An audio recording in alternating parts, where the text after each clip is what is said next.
আচ্ছা আমি আসতেছি।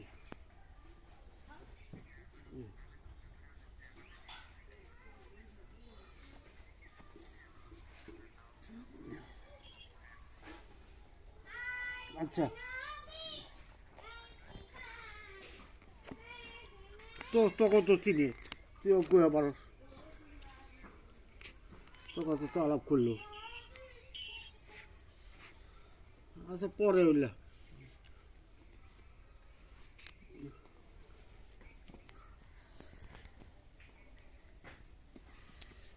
কি একটা হইলো, কি একটা হইলো কইলেন যে একটাই না তিনটা বানানো লাগবে? একটা একটা একটাই।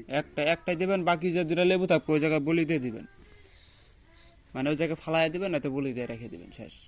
ওর মধ্যে দিম না, না, একটা দিবেন, একটা খালি লেবু। লেবু একটা বলি দিয়া। আপনাকে আবারও বুঝাই দিই। একটা হচ্ছে খরচি নেবেন আগে, ওখানে তো ছবির মধ্যে নাম নাম দেওয়া শেষ, ওখানে আর কিছু দেওয়া লাগবে না। ছবিটা নেবেন আর ওই এই লেবুটা নেবেন, লেবুর ভিতর দিয়ে ছবি দুইটা কি ফুটা করে, মানে ছবি কিন্তু একে অপরে জড়িত থাকবে এমনি। মনে করেন এটা ছবি, এটা মনে করেন ছবি, এটা এরকম, এটাও একটা ছবি, এটা এরকম করে থাকবে এটা। বুঝলাম। দিয়ে একটা লেবু দিবেন, লেবু দিয়ে এই মুখ দিয়ে ঢুকাই দিবেন, লেবু সহকারে এটা সহকারে ফুটা করে ওই কিবাটা আটকাই দিবেন। কাঠি দিয়া কানা হ্যাঁ হ্যাঁ হ্যাঁ হ্যাঁ, কানা করে আটকাই দিবেন ওই জায়গায়। দিয়ে ওখানে কিছু চাউল দিবেন ওই টুপলাটার ভিতরে, লাল কাপড়, ওটা কিন্তু টুপলা বানানো লাগবে একটা, টুপলা বানায় লাল কাপড়ের ভিতরে কিছু, ছবিগুলো টুকরা বানায় কাপড় শুদ্ধে হ্যাঁ কাপড় সুদ্ধা, ওটার ভিতরে কিন্তু কাপড়ের ভিতরে আবার চাউল দেওয়া লাগবে কিছু, আল্লাহ চাই। আলো চাল দিয়ে ওইটাকে টুপলা বানায় বট গাছে লটকায় দেন। আর যদি পুঁতেও দেন তাও হবে। আমার শ্মশানে না দিই, ওর বাড়িতে দূরে, ওখানে বট গাছ। ওই যে ওখানে বট গাছে বা শ্মশানে পুঁতে দিবেন। কিন্তু পুঁতে দেওয়ার বট গাছে যদি দেন তাহলে বট গাছে গাছে চড়ার আগে বট গাছকে বইলা গাছে চড়া লাগে, যে আমি তোর এখানে এই কাজের জন্য এসে আমার কাজটা করে দে, এরকম ভাবে যে কোনো আর কি বইলা পরে গাছে ওইটা গাছের ভিতরে লটকায়া তারপরে আপনি আদিবাসী ওখান থেকে সরে এসে পারেন, পিছনে তাকাবেন না, শেষ। যদি পারেন বট গাছের গোড়ায় পানি ঢেলে দেবেন, একটু একটু অল্প পানি ঢেলে দিয়ে 3টা আগরবাতি জ্বলাই দিয়া চলে এসে পারবেন। কয় দেওয়া লাগবো? হ্যাঁ গাছটা ভক্তি দিয়া। হ্যাঁ, ওটা অকয়ে দিবেন, অকয়ে দিবেন, এভাবে কয়ে দিবেন, যা কাজটা দিবেন আর কি অয় করব। আর আপনার এলাকার ভিতরে আমি তো এন থেকেই করি, অগ্রণী কেরা দেয় নকশা টকশার ক্ষেত্রে, তাবিজ টাবিজ পুরানোর ক্ষেত্রে আমি যা আবার দিয়ে আসি, যেমন আমার মামার কাজটা। ওই ওই মন্ত্র জপ করলে এটা হ্যাঁ হ্যাঁ কালী মন্ত্র। হ্যাঁ, আর ওটা তো নিয়ম শর্টকাট, ওটা তো কয়ে দিছি। কয়দিন লাগবো? এগুলো 7 দিন 14 দিন লাগে। 7 দিন লাগে না, কেন জানে আপনার কাছে লাগতেও পারে, কারণ বলা যায় না, এটা হচ্ছে যার যেমন কিবা করা ইচ্ছা থাকে তার তেমন কাজ করে এটা। আমার ওই যে আইন কাপ কি আইন সব হইল নাকি? আইন কাপ সোয়াত ওই যে 14টা। কে জানে আপনার কাছে হইলো না, আমি তো ওটাতে করছি। এই যেমন এই 2-3 দিন বাদে আমি আবার ওডি করবার জন্য। লাল কলম দিয়ে লিখলে হয় না? না, মেশকো জাফরান, দিয়ে লেখা লাগবে মেশকো জাফরান দিয়ে লেখা লাগবে, লাল কলমের টাইম নেই। কাগজের মধ্যে, হ্যাঁ কাগজের মধ্যে হ্যাঁ কলম দিয়ে লিখছি। হ্যাঁ, নিজের নিতে হয় নাই। হুম। আর ওটার আমল আছে না, আপনি যদি আমলটা নাই করে হন তাহলে লিখলেই হয়ে গেল।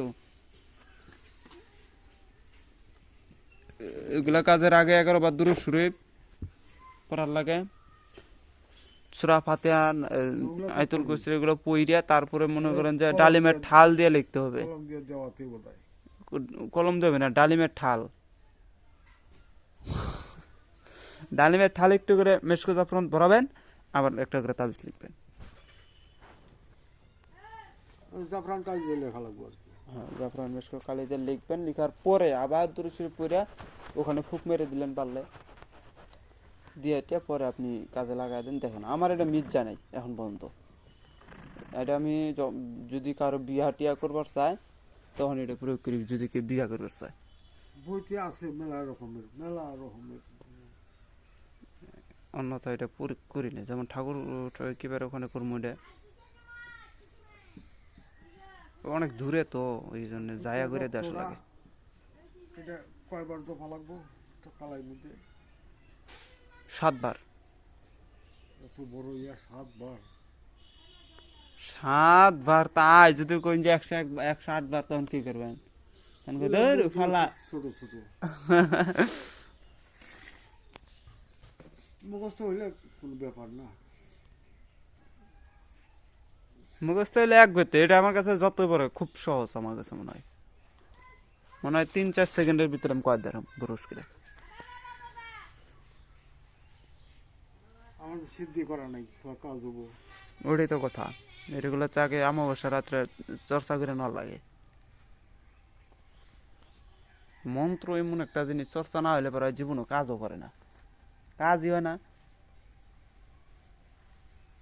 যতই কোটি কোটি দোহাই দিয়ে দেই, যতই কোটি কোটি কিরা দিয়ে দেই, হ্যাঁ, তারপরও কাজ হয় না, নিজের আমল না থাকলে পারে।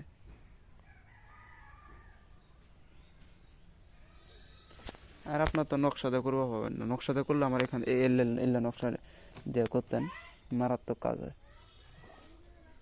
কিন্তু কি নকশাটা এটা ধৈর্যের ফল। শয়তানির একটা ইয়ে আছে আমার কাছে,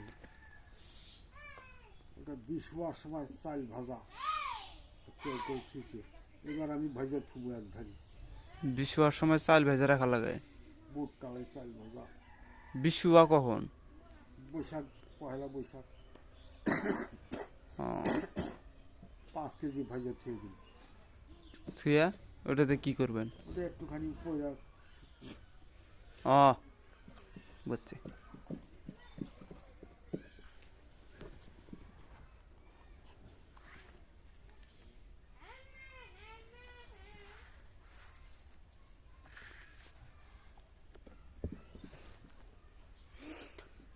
আর ওই মিষ্টি করাটা তো আমাকে শেখালেন না, কতবার কইছে আপনার?